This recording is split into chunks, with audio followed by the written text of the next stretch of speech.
3 children. Then the whole world will be full. So higher education, from the higher education institution, we have female students almost half.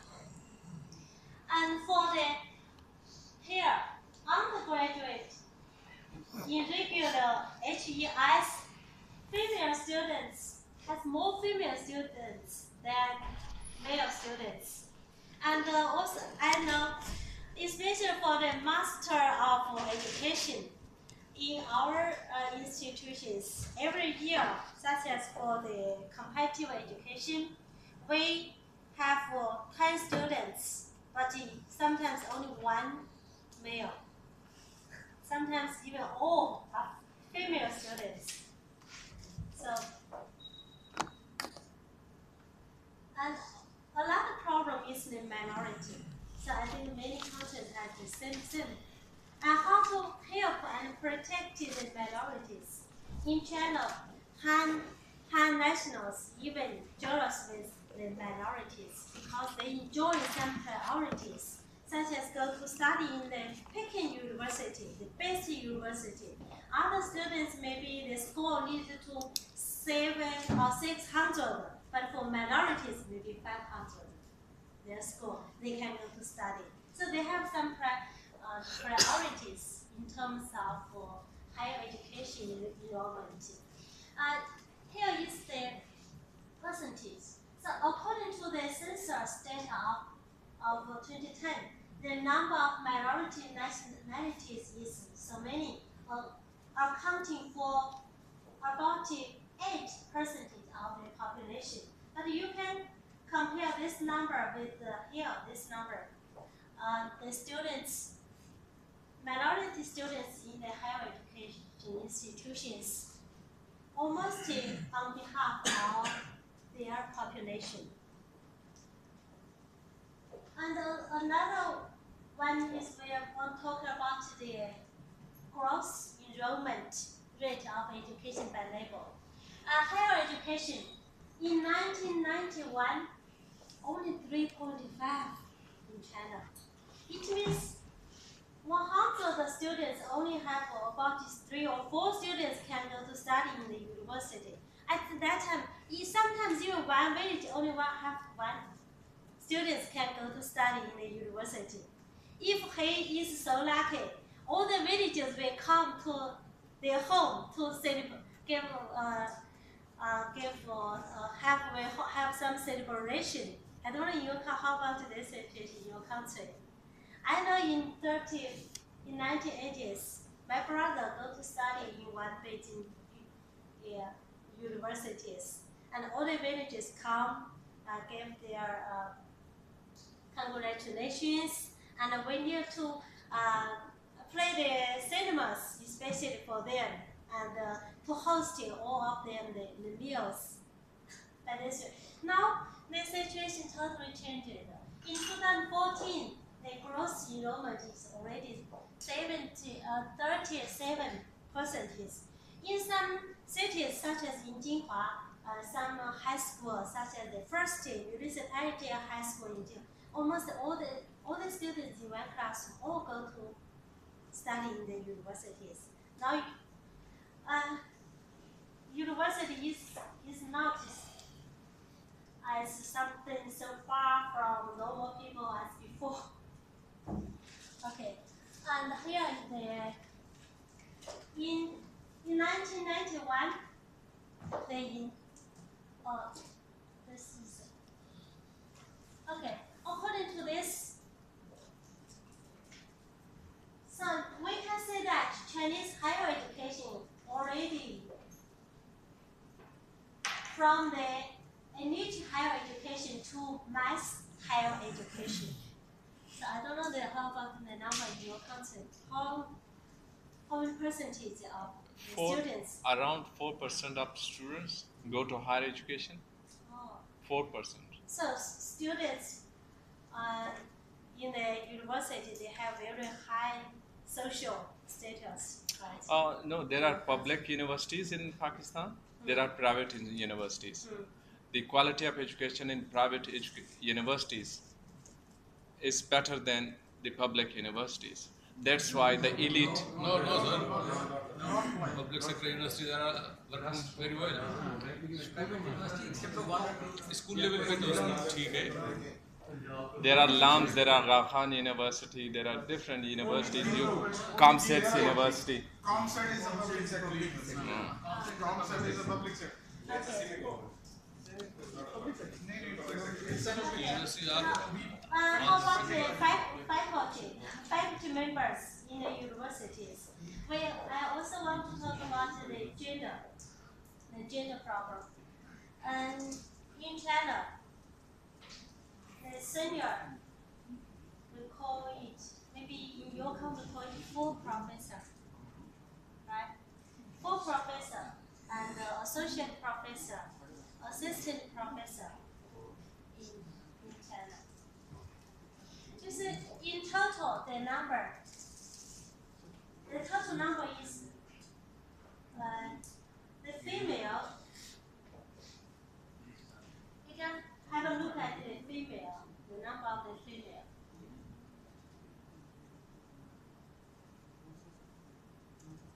We can compare the three numbers. In total, the number is so many. But in the female full professor and the associate professor, the full number is so many. And but the female almost half, right? But for this, in total is so many. But female more than half. It means for the full professors, still male take dominant. Mm-hmm. But the associate and assistant almost the same, even female more than the male, the number.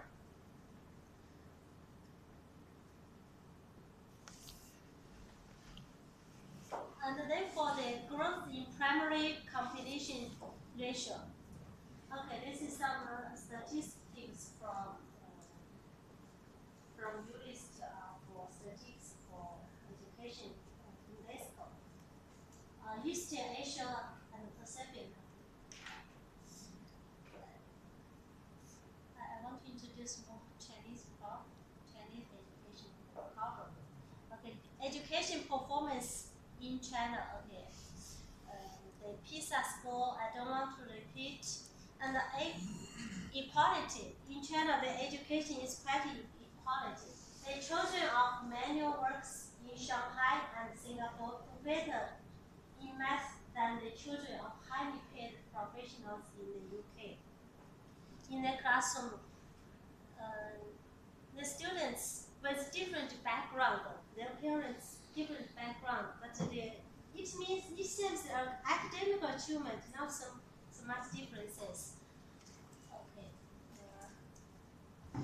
And talk about the Chinese primary education. It seems that according to PISA scores, China has excellent and qualified basic education. So if this achievement is true, so how to got these achievements? So first of all, look at the teacher's education background. We always think about teacher is the most important key factors contribute to students' achievements. So primary schools, 99, almost all the students meet the same education background. And for middle school, 99. And for the ordinary high school, 97. Okay. For the equipment in science labs, sports, musician instruments, here are the numbers. School learning efficiency. So average enrollment per school or HE institution, regular primary school, regular junior middle school, regular senior middle school. This is the size of the school, the students' population, and secondary and general HE. But our university, the students is about 13,000 And many universities in China even have much more students than our universities. But the average is about 10,000. About 10,000. Class size for our primary school usually 30, not more than 38, usually 33 or 35. Middle school 53. So middle school classroom is quite crowded, right? Regular high school is 57. How about your concept? It varies from area to area. There are different provinces, 4 provinces in Pakistan. Balochistan is 44% in terms of area. Its population is only 5%. The population is wide scattered. So you find a class size from very small to very big one. In the cities, it's very congested. In rural areas, it's very small. But in Punjab, you say that population is bigger and area is smaller and you have bigger class sizes. In China, almost they have the similar situation, but this number is only average, so we have a similar situation. In some rural areas, some classroom even only have one teacher, one student. Yeah. Ratio of student to teacher, this is the average number. And okay, we still have some. Okay, now I want to just talk about the imbalance of educational development in China. And there is regional discrepancy, such as the East, the Middle, and the West. And there is a problem between urban and rural discrepancy. And there is the imbalance among different categories, such as regular education and the vocational education, and also the gender gap. So here is the east of China. This is the most developed areas, so the education situation is much more better than other areas. Here is the middle, and here the west. So the west covers a big part of China. So I think China is really still a developing country because so big areas are still developing. Only these areas we can call developed areas. But nowadays, such as the railway, the high-speed railways almost across China are connected each big cities together very fast. And so, because the basic education is the responsibility of local government, and different areas, the local government's economic situation are totally different. So the educational expenditures per student are totally different. In 2001, you can see that Eastern China is 619, but in the middle, 264, but in the west, it's 282. This is 2001.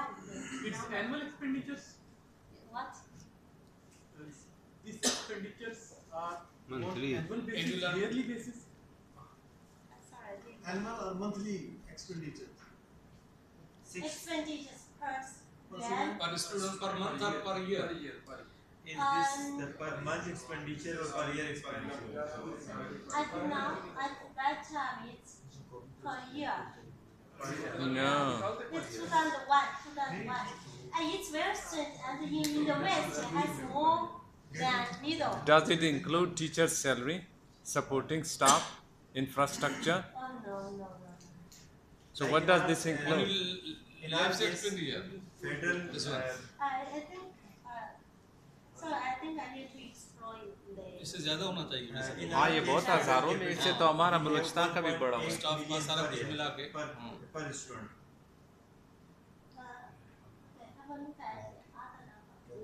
Public education funds per students by different levels in 2004. The differences in Shanghai, students for primary is 1,800 more. And Guangxi, this is the most poorest province. Per student only 59. So how big differences? And Shanghai, and Anhui province. Anhui province is in the middle, one of the middle province of China. And in Beijing, this is the senior high school, Anhui, only this number. But HE, higher education in Beijing, but in Anhui province. So this is a very big gap, education gap in China. And how about the situation in 2009 as a primary school? In the east is so many. In the middle, in the west. So still the east is the two times of the middle. But the west is bigger than the middle. How does it happen? Because of policy. At high school, it is this way. So primary, middle, and high school, all the three categories, the west has much more investment than in the middle, but still cannot compare with the east. Okay, this is 2016, and for the students, regular high school already 16,000. So compared to 2001, at that time only 600, about 700. But now in 2016, the amount is 16,000 already. And the gross enrollment rate of higher education, average rate of 2007 is 23%, but the East, the Shanghai and Beijing, 57, close to the standards of OECD, and the Zhejiang province, our province, is 40%. The central Jiangsu, 29 compared to 57, and Hebei, 27. The Inner Mongolia, 18, Henan, 18, Tibet, 16. The higher education enrollment.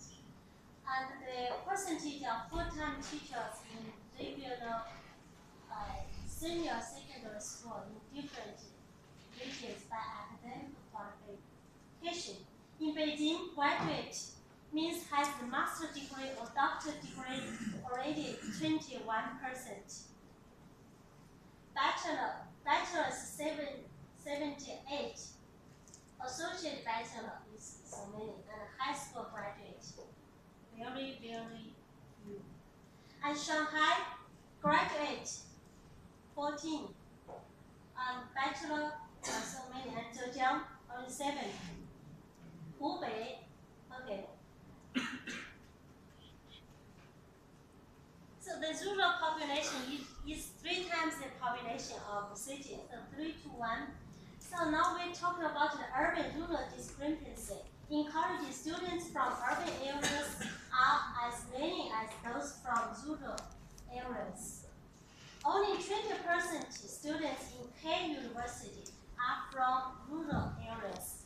It means the top university has more students from the urban than from the rural. In rural primary schools and middle schools in 2009, teachers with junior college degrees or bachelor's degrees are less than those in urban areas by this number and this number respectively.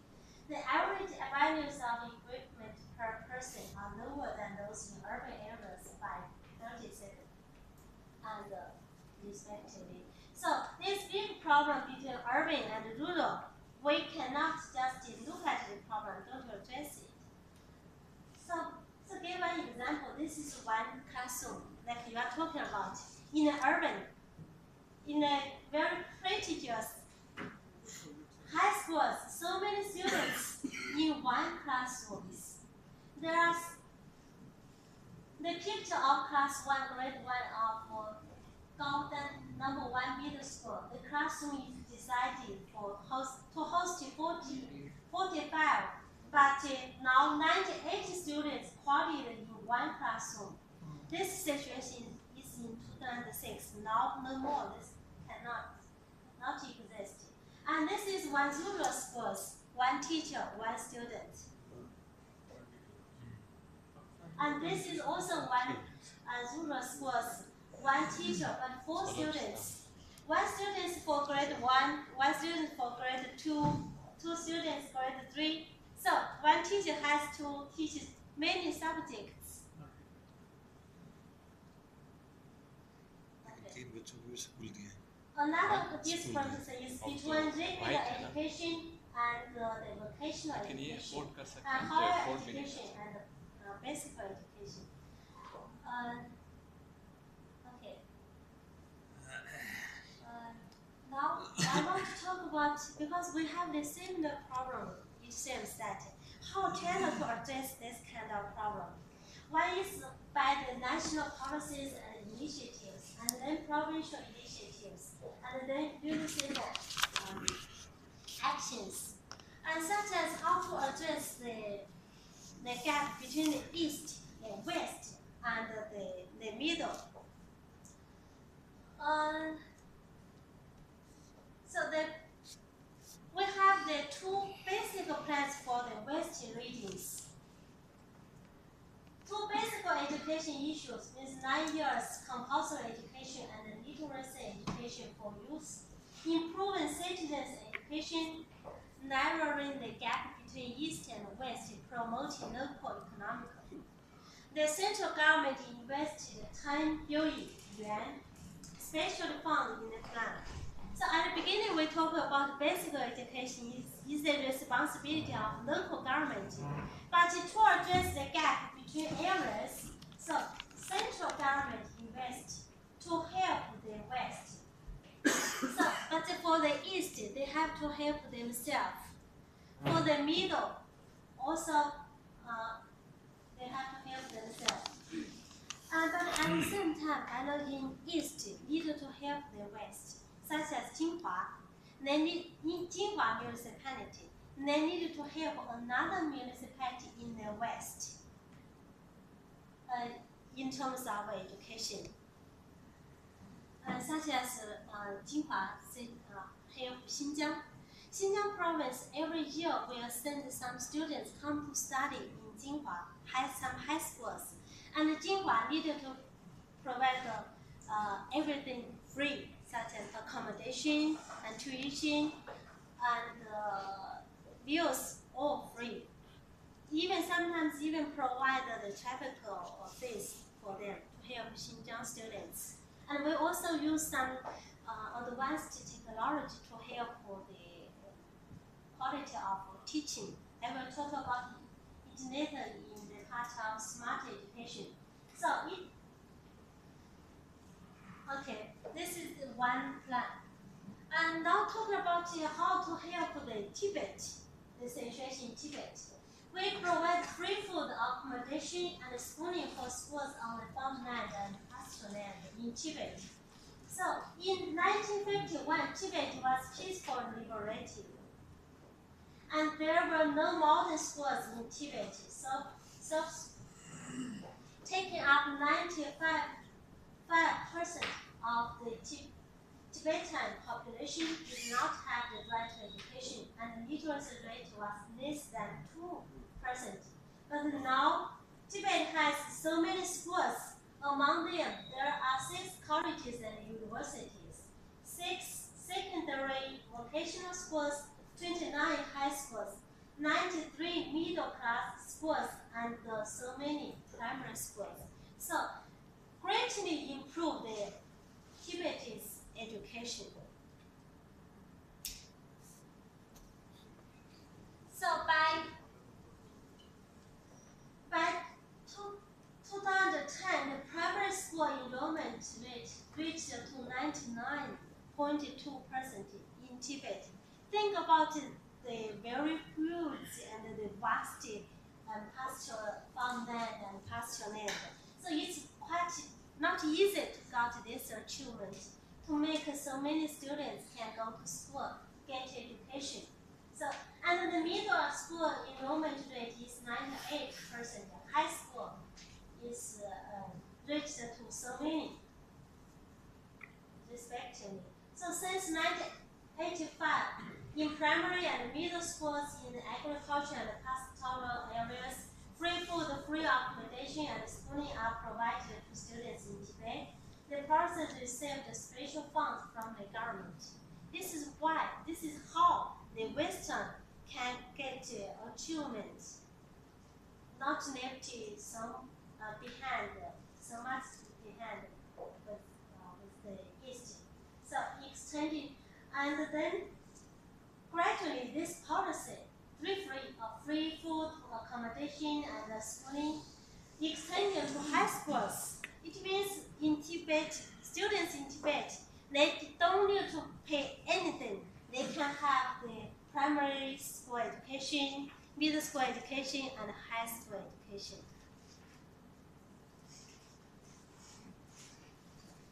Okay, this is the statistics of this policy. And the modern distance education project for the elementary and the secondary schools in rural areas. And the first stage, we can call it education modernization. Maybe your country has similar project.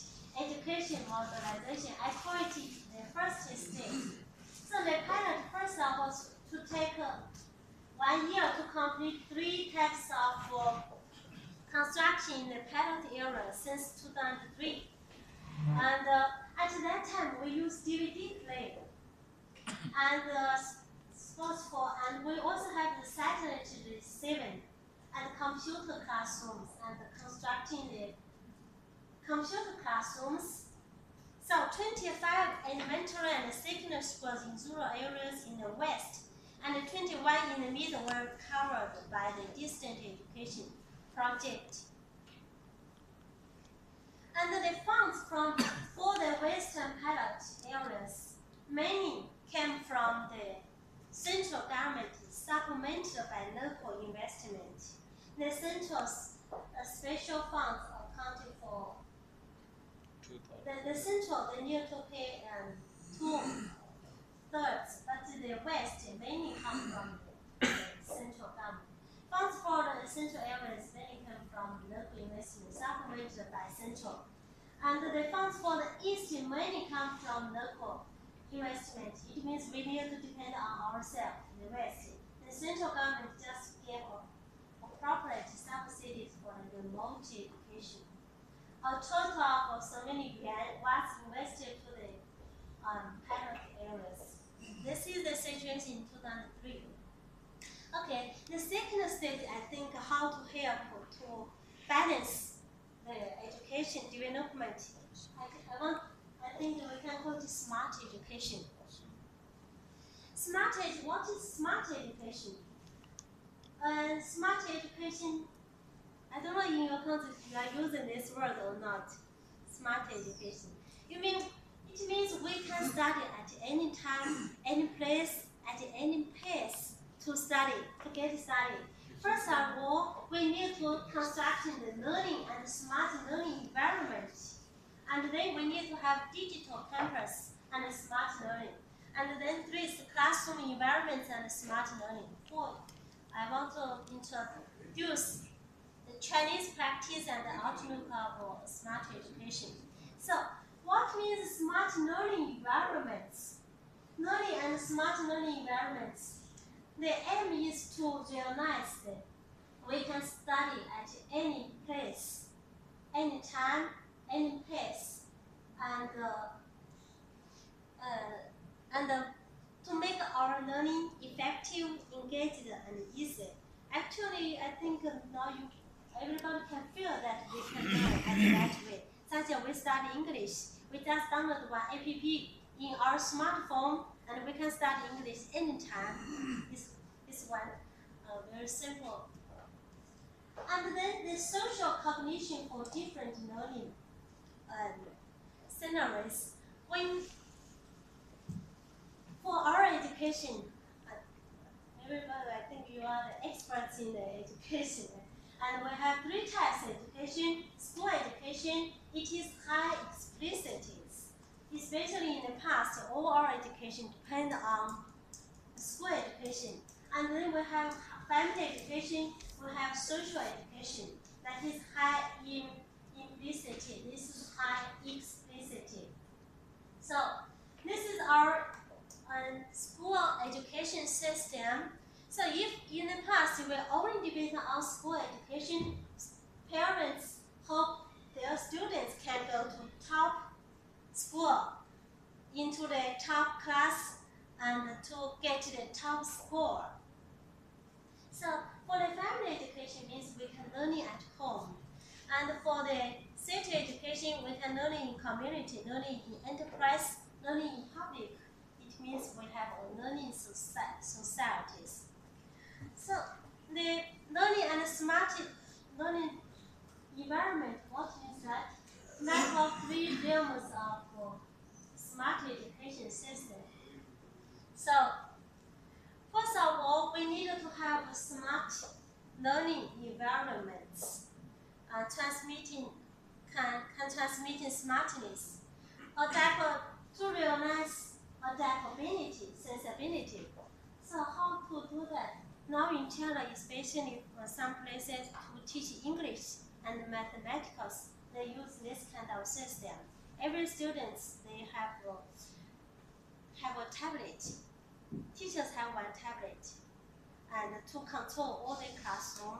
So for the mathematics, in the past, the teacher needed to create every student their exercises, right? But now they just input in by tablet. Teachers know in 1 second the situation, the learning situation of the classroom, and know where is the problem, and think about how to handle this problem. And also for the English writing, and I think it's a very hard and headache task for teachers to correct every student's their English writing when writing in English. Now we use software. Students just put their writing in the software, and the software directly give their answer and give the suggestion how to improve, how to correct the grammar and the sentences. So that is quite normal in China in the English teaching. And now my son study English mainly from the ABB. Of course, teachers will teach them in the classroom, but one day only one class. So after school, they need to study by ABB. Now my son is 10 years old. They can speak very French and even no accent, the English. So this is different type of learning.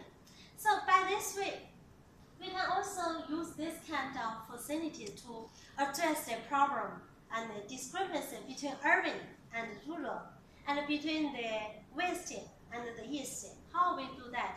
Such as if the East has excellent teachers, they give excellent courses. At the same time, we use modern technology to connect two classrooms, one in East, one in West, to connect them together. Oh, I give lecture here, and the screen shows a lot of classroom students there. And in different groups, I can give them questions, they can answer my questions. They can also have the discussion with students here. So we try to use this way to address the problem of quality teacher. You know, teachers always want to live in the urban, don't want to go to the rural areas.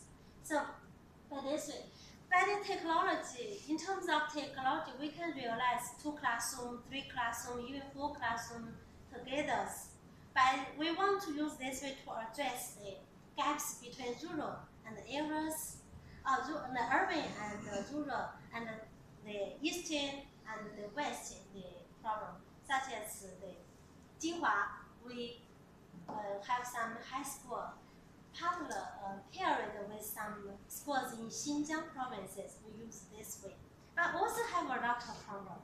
So what is the role of higher education here, just like Zhijiang Normal University, in producing excellent teachers? So every student has the access, the opportunity to have excellent teacher in classroom. So how can this university addresses this problem of providing excellent teacher? we actually our teacher education is quite good in China. And usually how to make sure student can have the excellent teacher education. First of all, for the recruitment of the staff, we have very rigorous the conditions or some regulations. And also, in terms of modern technologies, if you have time, you can go to visit our smart education rooms. We are already training students can use this kind of modern technologies and how to use it. I will show some pictures about our education, our teacher education, how they use it to train teachers. I think by this we can realize adaptability, especially in the classroom to teach mathematics. If according to the system, one student they have problem in this place, and maybe we have software to help to address his problem, give him different homework by this way to solve this problem. And then can innovative instructional model, more careless, can give for teaching and according to students' own learning pace, and to establish the modern education system. So here is the learning activities, how we constructing the smart education, who is in the center. So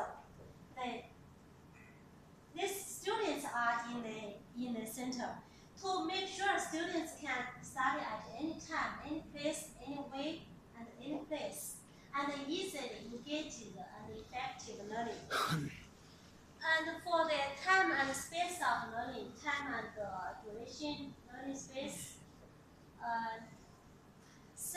sensor and adaptation, we need the sensor and adaptation technologies. Now, not so many technologies are used. They are supposed to use something like to wear on the arm, like something can detecting our heart beating and blood pressure. They try to monitor the students' learning process, and we also need to provide the digital resources. So how to provide it, and to realize the learning goals, and also the instruction, how to teacher can get the learning support, and how to assess students' achievements, make it easily and comprehensively, and how to practice some strategies to help teachers. So if by this way, teachers' main task is not to be able to teach the content, but they need to focus on the management and assessment and give proper study materials to different students. So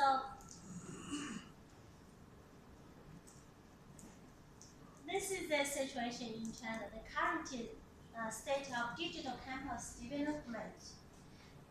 To realize the smart education, first of all, we need the broadband internet access in K-12 schools.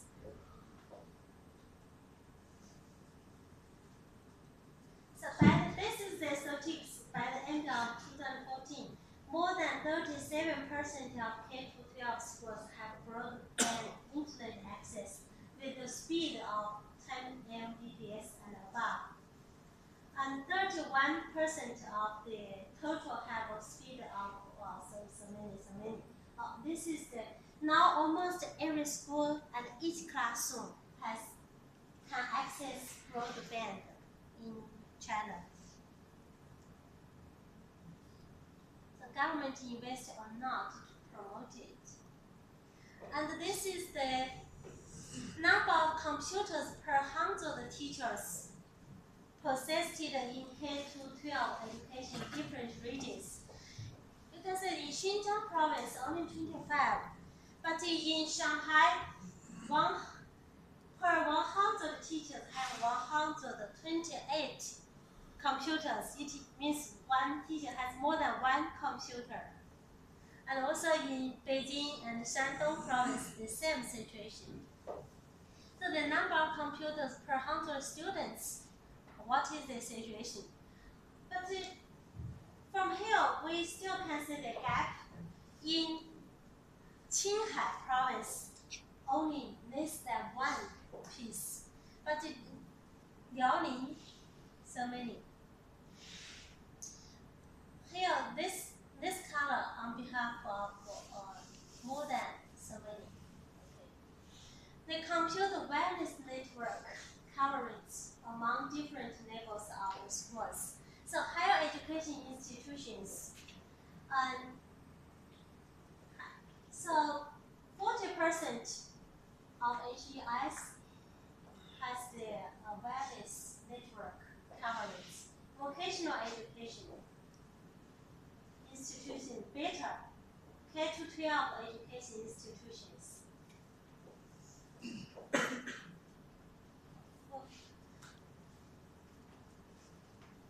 This 20% coverage, different color. So the features of smart campus. If you are interested, you will have the PPT. I just want to introduce our how we do it. Here is the coverage rate of multimedia classroom in primary school in China. The number is in 2014. Okay, Gansu province is this number, but the Zhejiang province is 96%. Still has bigger difference. And the coverage rate of multimedia classroom in junior high school in China. And Tibet, 21%. Zhejiang province. You say Zhejiang province is still the best. And the high school in China. Tibet 33, but Zhejiang province 94. Zhejiang province is still the best.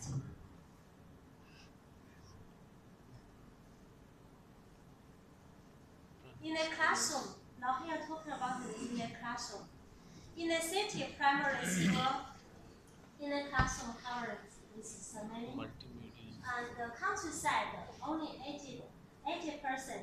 High school 71 in the city, but in the countryside is 39, and high school 33, and in the countryside is 53. So not so many high school in the countryside. I know in Jinhua province, we only have in Jinhua municipality we only have one high school in the town. All the other high schools are in the urban areas. This is before we talk about computer, here talk about tablet PC based classroom. Tablet PC. I know in Hong Kong, government provide a tablet PC for every student and for free. In Hainan, only one, but in Beijing, 125. Okay, smart classroom. This is the conceptual model of a smart classroom. Okay, here just show. This is the traditional classroom. This one we can call smart room. And the chairs are not fixed. Students can into different group and easily move this chair. And also this type of classroom. And this is also one smart room. We can call it smart room classroom. And not so good as our universities.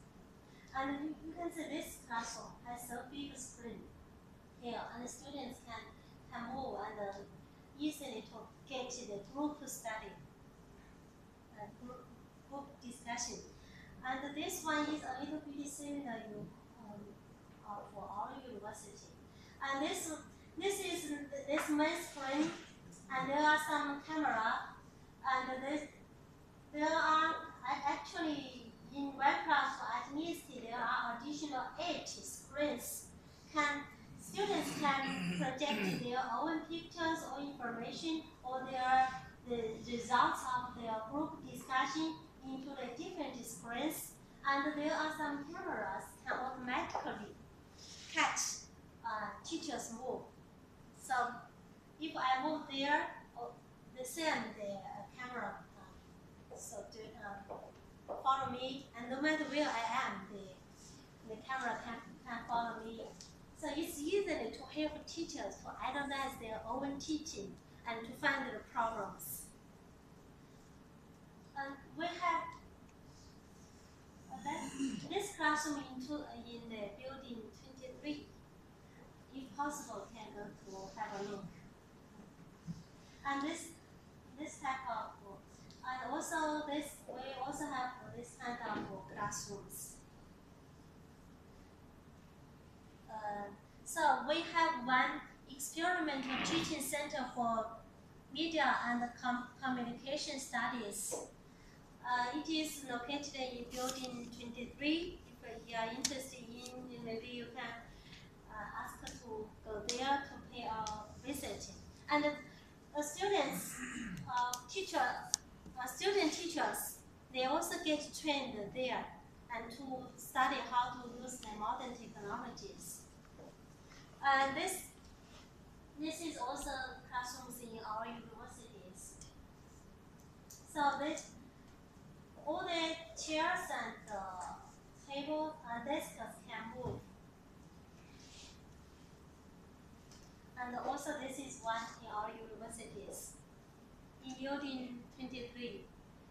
And in another building, in building 2, we have 3-dimensional classroom. It means especially it's helpful to teach the geography.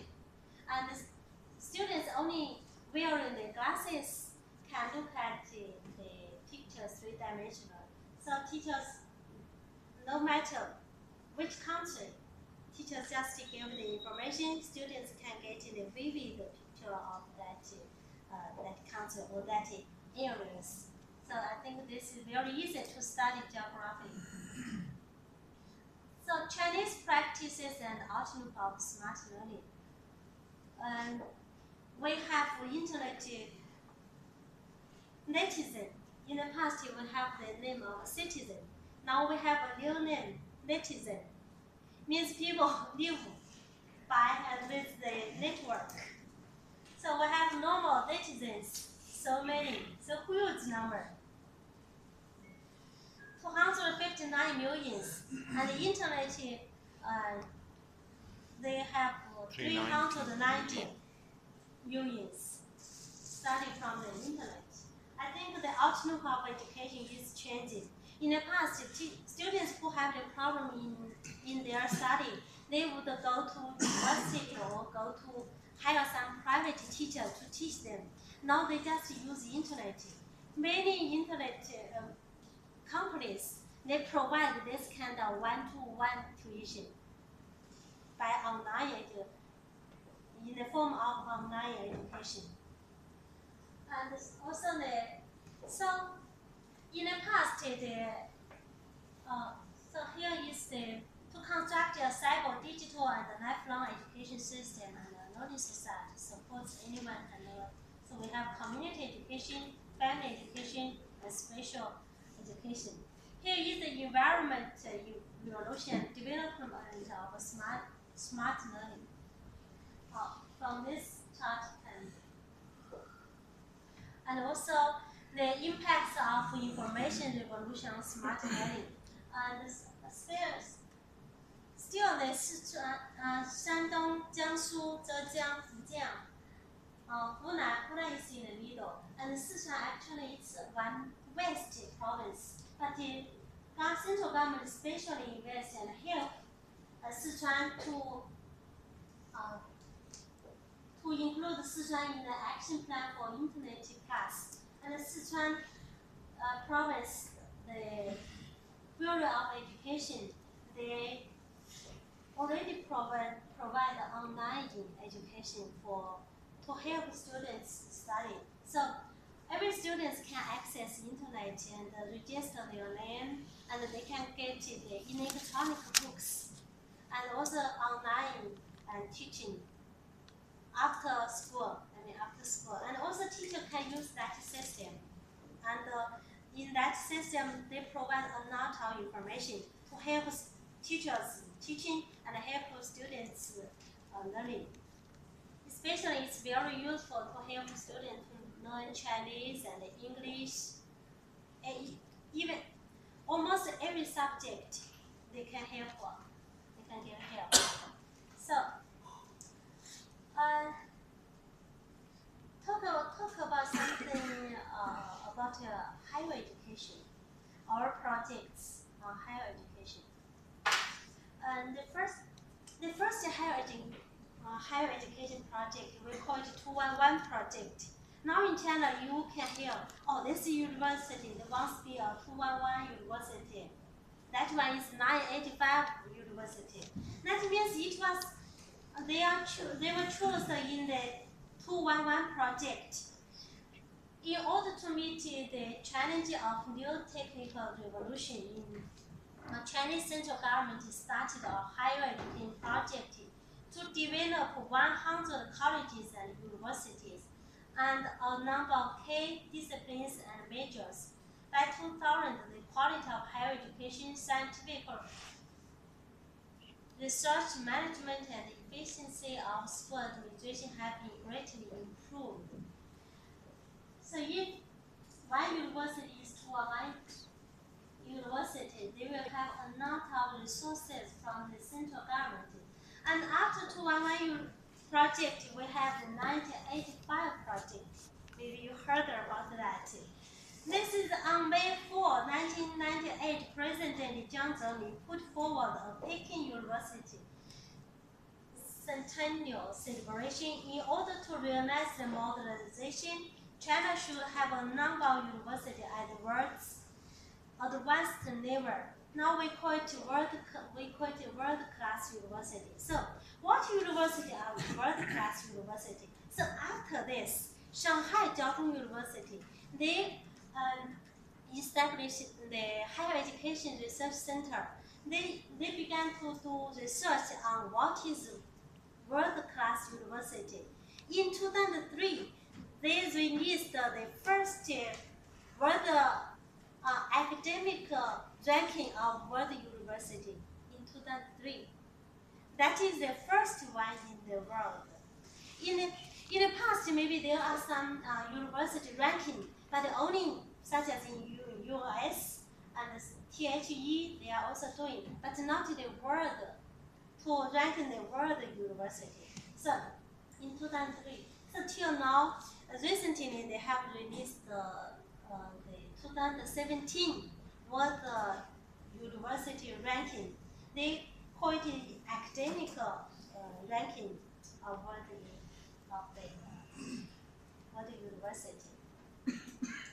And after this, we have 2011 project. This is the third one.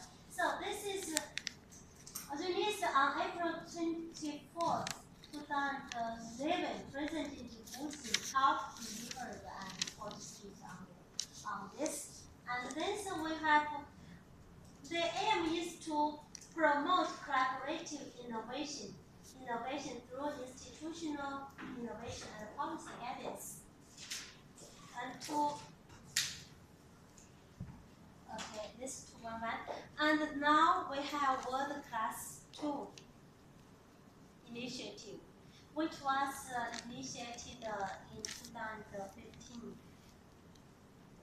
We also call it double class.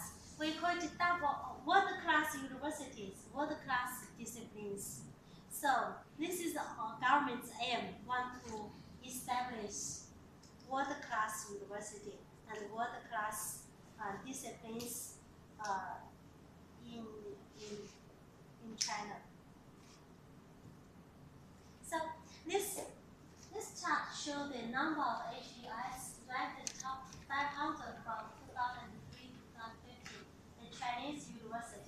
So in 2003, we only had 9 universities ranked top 500. This year, we have 45 universities ranked top 500 in the world. But in the world, we know we have at least 4 world university rankings, such as THE, QS, and US News. They are also released the world ranking. You can compare the difference of the 4 ranking system. Now, university has teachers and the president. They feel sometimes they are kidnapped by the ranking.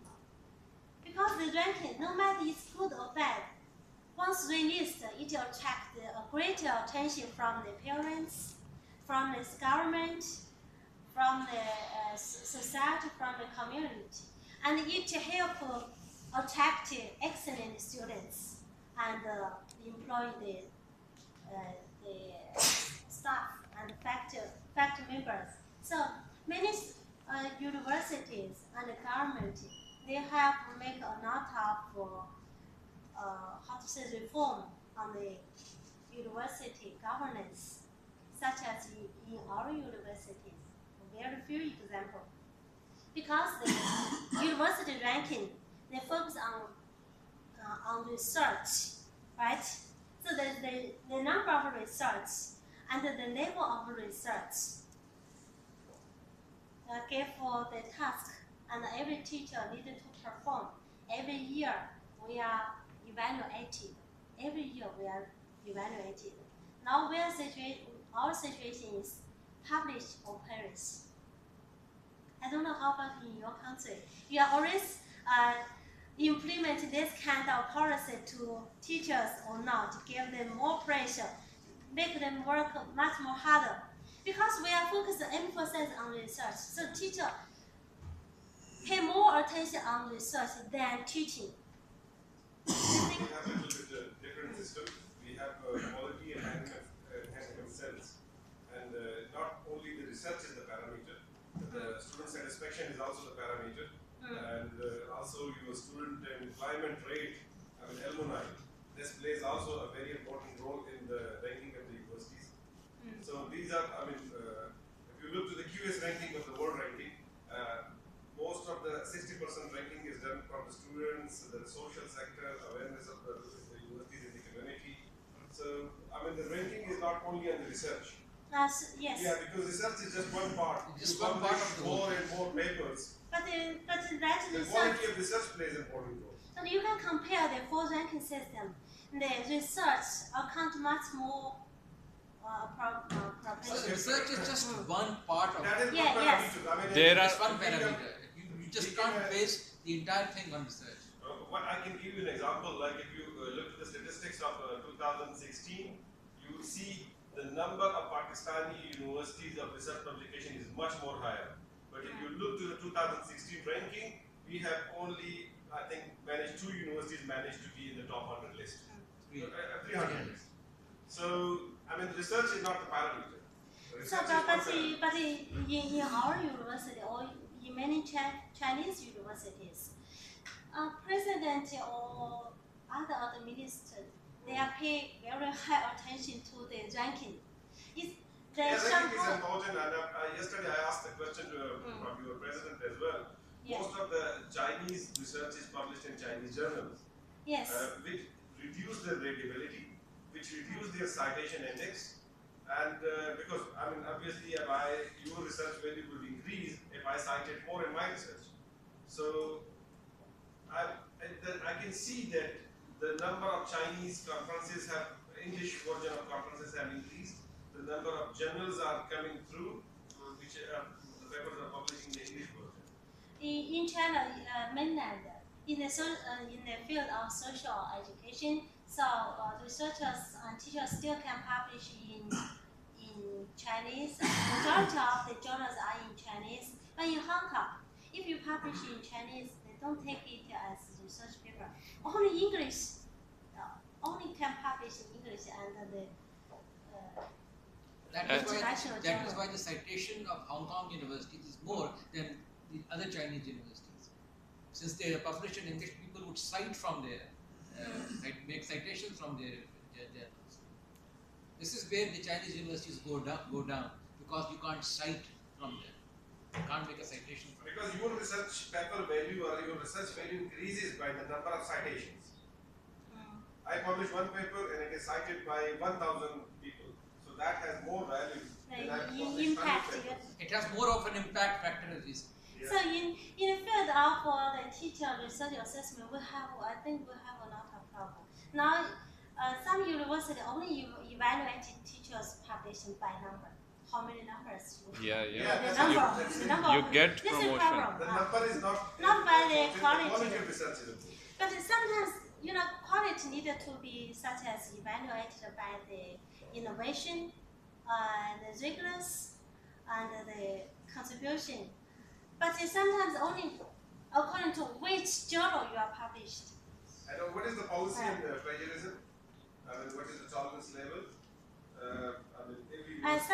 In many universities, the policy is if you publish in SSCI, and you can have get much more score than published in CSSCI. CSSCI means in China. Correct. So I think the university ranking aroused a lot of debate. Yeah, it's In the a field of big debate. university. I mean, best teacher, in our country, we have this issue. Normally, the Higher Education Commission issue a best teacher award. But if you look to the parameters of the best teacher award, basically it is a best researcher award. Rather than Yes. See, there is a huge difference between a good researcher and a good teacher. A good teacher might not be a good researcher, and vice versa. A good researcher might not be a good teacher. Yeah, this is interesting. Almost every university has three missions: teaching, research, and service to the society. But they pay too much attention to the research. We have another parameter as well: teaching, research, innovations, and community service. Yes. There is one Yes. clarification about research. We talk about research. There are 4 types of research: Yeah. research of discovery, Yes. research of application, research of integration, research of scholarship. We call it scholarship of teaching. So this is what we need in universities. When you are a researcher and you share your experiences with the students so that the students can benefit and apply in their own lives and do some community service. What we are doing, a professor is doing research of discovery in a separate room, lab, and does not have any influence benefit to the students. So what is important these days is a scholarship of teaching. You bring your research experience and share with the students so the students can benefit.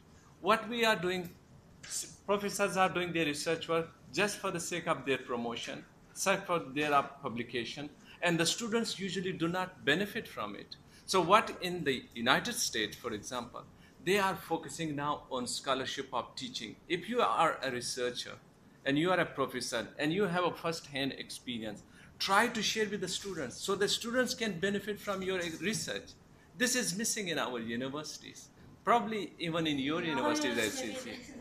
This is what is nowadays is focusing. Yeah. For administrators, they think it's difficult to evaluate. Just use a very simple way to count how many classes you have given and how many papers you have published. That's easy. The students usually suffer because they do not get the opportunity to work with the established researchers. With some researchers, they have very good understanding so that they can work together, so they can benefit from it. But what we see, this like this scholarship of discovery. People do this research and students usually do not have any type of interaction with them. What they can learn from them, what they can learn from their experiences. This is why in the United States, they want to bring this sort of scholarship into the teaching so that the students can benefit and they can carry on this progression, developments to a next level. So this is what we need in our universities as well, scholarship of teaching so that students can benefit. We see that students complete their degrees at the universities and they don't have any skills. When they come to the market, they look for the jobs. In even our countries, They only look for the government service, and they don't have any space in the private sector, because private sector demands skills and they don't carry the skills.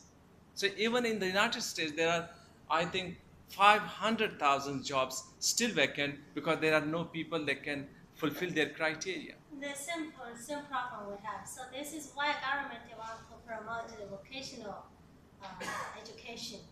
And, and so even from this table, you can see China higher education has already got a lot of achievement, but still a lot of problem in terms of governance and administration and quality assurance and research assessment and how to rank one university.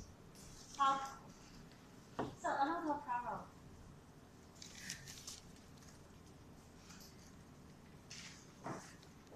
So I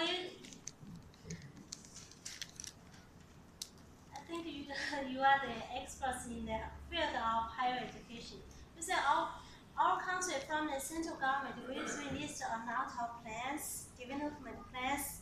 After the central released the plans, each province needed to have their own plans to respond to the central government policies.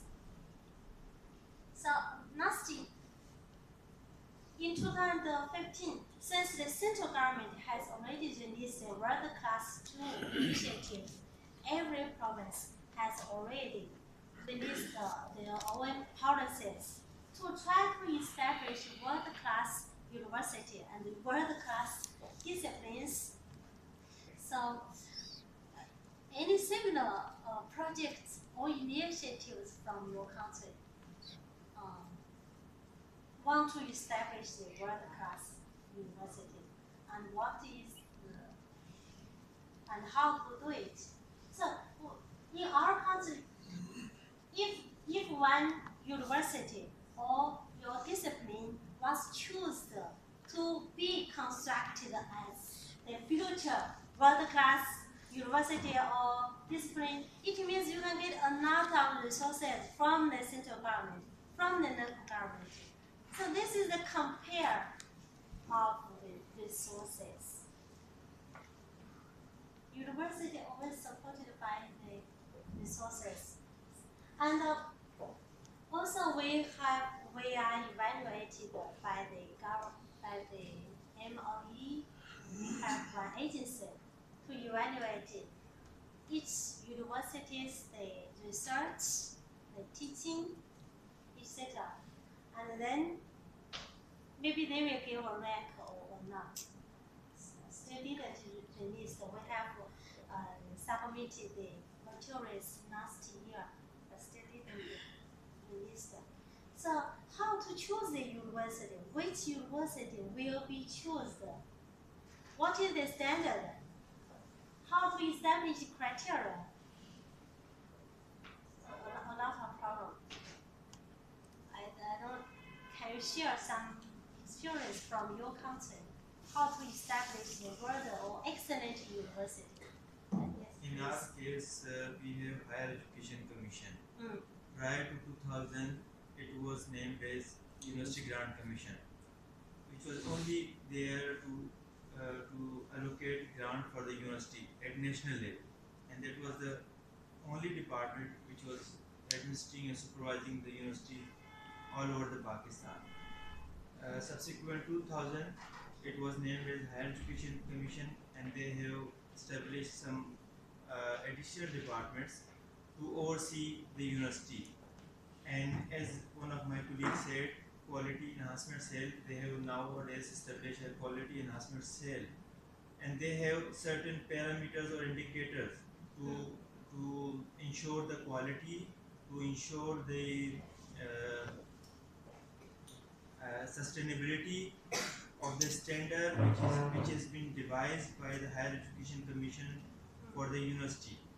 And they have a standard which is mandatory for establishing a university, even at national or the regional level. Now we have a problem after 18th Amendment of the Constitution of Pakistan, that these chapters has been shifted to the provinces. Oh. There is one issue of administration. Rest of things are clear, but the administration, provincial government are of the view that they are now under our control, whereas the Higher Education Commission or the federal government says yes, no, even after 18th Amendment, they are our responsibility. Otherwise, rest we have Higher Education Commission which has formulated various policies and indicators to ensure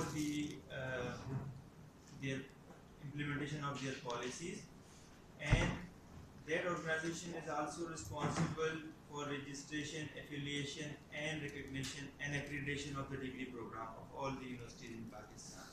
Even those who came from abroad for foreign position degree holders, they gave them the equivalence which can be applicable in Pakistan.